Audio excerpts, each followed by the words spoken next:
First question is the Grateful Dead have a lot of ties to the Eugene area. I know a lot of your the quote-unquote dead family live around here. So is playing in Eugene of special significance to the Grateful Dead? Well, it is, yeah, for that reason, yeah, because of our friends and you know, it's an outpost, sort of, you know. Well, it's like the Country Cousins, you know. Right. Kind of like that. Yeah, sure. I also know that the Dead a lot of times play off the vibes that you get from the crowd, don't you? Oh, yeah. So we try to. I mean, you know, if things are going right and we're sensitive enough, I mean, it'd be nice to think that we were cool enough to be able to do that all the time. But I mean, that's an ideal. That's, yeah. So does playing outdoors in a setting like the country fair, do you think that would be conducive to the Dead doing a better show? Well, sometimes it is and sometimes it isn't. The last time we did that particular venue up there 10 years ago, it was tremendously hot. It was the hottest day of the year. It was, boy, was it uncomfortable. I mean, so it was like survival was foremost in everybody's mind. Not, you know, it wasn't really, you know, the idea of getting out, of being, you know, of connecting with the crowd in some kind of meaningful way. It was just, there was no margin for that, you know what I mean? How's your new LP coming along? It's very early in the stages of its development. I mean, at this point, still we're right now though we're rehearsing some of the material for it, and some of it we'll probably be playing up there. Yeah, I know some folks who saw you down at Red Rocks last month and said that you didn't play any new material, and they were kind of expecting you to. Right. Well, no, they're going to get it here. Okay. There's a couple of people that I'd like to talk to you about. First of all is Brent Midland. Now, I've been listening to the Dead for a long, long time, and it seems to me that Brent Midland is one of the best things that's happened to you guys in a long time. Would you agree? I agree. We all agree. What kind of differences has Brent made to the band? Well, he's a wonderful singer, for one thing. You know, he's done nice things for our three-part harmonies, and he's helped fill it out. You know, he's just he's filling the musical role of the keyboard player really in a real nice way, and you know, he's starting to make his presence felt now a little bit more in the band. It takes a long time in the Grateful Dead, you know, and he's doing real well, and you know, he's just been tremendously supportive and a good guy. He's been a good guy, and it's great to have him in the band. The other person is Mickey Hart. Of course, Mickey's been involved with the Dead on and off for, 15 years by now. Oh, yeah. And especially on Blues for Allah and Terrapin Station, he was a very forceful presence on those two albums. Right. And then on the last few albums, he really hasn't contributed, it seems, that much. What is he up to, and why is it that he really hasn't contributed that much to the last few albums? During those last two albums, been working. During those times, he was working on other projects. He had other projects going, like he was working with Francis Ford Coppola on Apocalypse Now during one of those. So it was really taking a lot of his time and attention. And but he's got some interesting stuff going that I think is going to turn into some nice material for this record that we're working on now.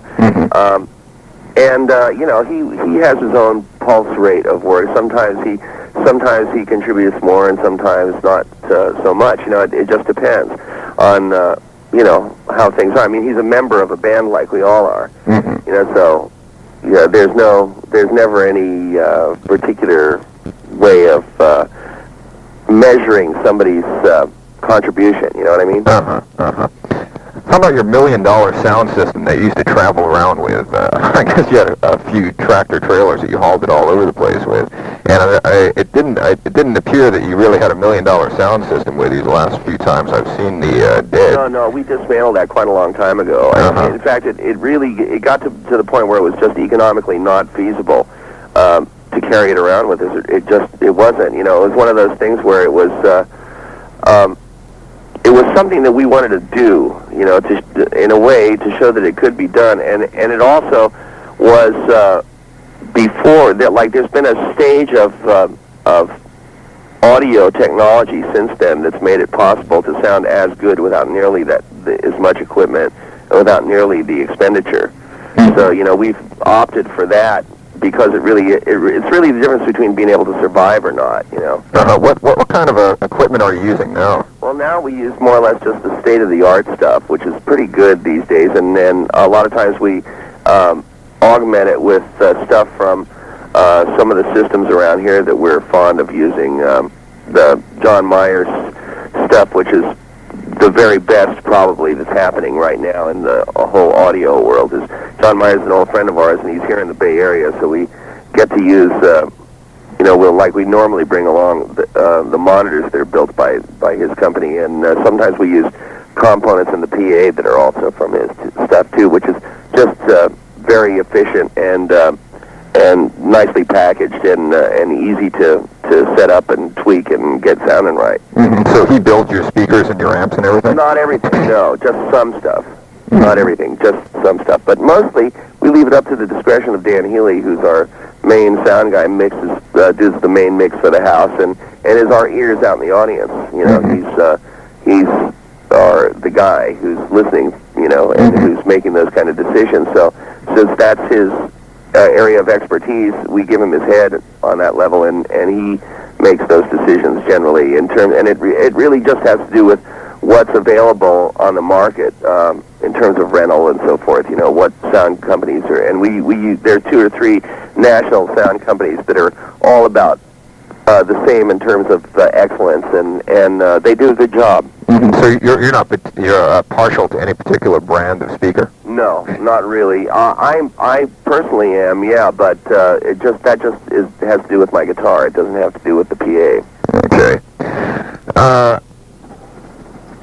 It seems that, or I've been told anyway, that the Grateful Dead decide what they're going to play in concert kind of as you go along. Is that right? Sure is.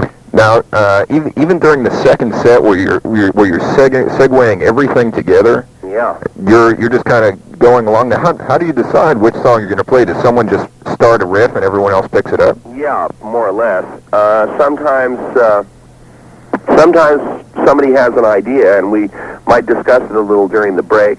Mm-hmm. But a lot of times that isn't the case. But.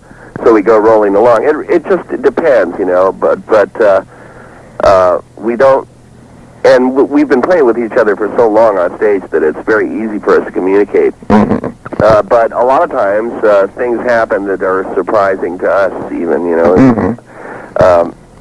The whole thing, the ideal is to be open. I mean, like the idea of being able to respond like you asked originally, being able to respond to the situation. That's the ideal, being open enough for what wants to happen to just pop up, But some of your segues flow so well and they sound so natural. They really sound like they're rehearsed. Do you have certain songs that you kind of know beforehand you're going to segue into others? No, not usually. Mm-hmm. There are certain tunes we've had a lot of success segueing them one to another. So sometimes we use things that we know. Sometimes we'll use those. Like there are 2 or 3. Well, actually, there's probably about a dozen different kinds of combinations we have that work out pretty good of like units of say two songs or maybe 3 songs. Mm-hmm. And sometimes we use those because we know that they've worked successfully in the past, but it really depends on whether inspiration is working for us or not, Right. Because it isn't one of those things, you can't depend on it, you can't depend on always being real lucky and that, so there's a certain amount we have to play anyway, even if we're all feeling awful and there's absolutely no inspiration, you know what I mean? Yeah. So a certain amount of that is stuff that we can do more or less mechanically, although that really is rarely the case. Mm-hmm. Do you and Weir kind of take turns deciding what you'll play next? Yeah, we do. Yeah, we definitely do, and that's the thing of just being able to, it's a matter of pace and saving our voices and so forth. So it's a matter of pace. I mean, we alternate as much as possible. He'll sing a song and then I sing a song, and he'll sing a song and I, that it's just because it has to do with variety in the show. It has to do with different textures and different kinds of songs that we both do, but it also has to do with just the thing of pace and also the sort of fairness doctrine. Right, right.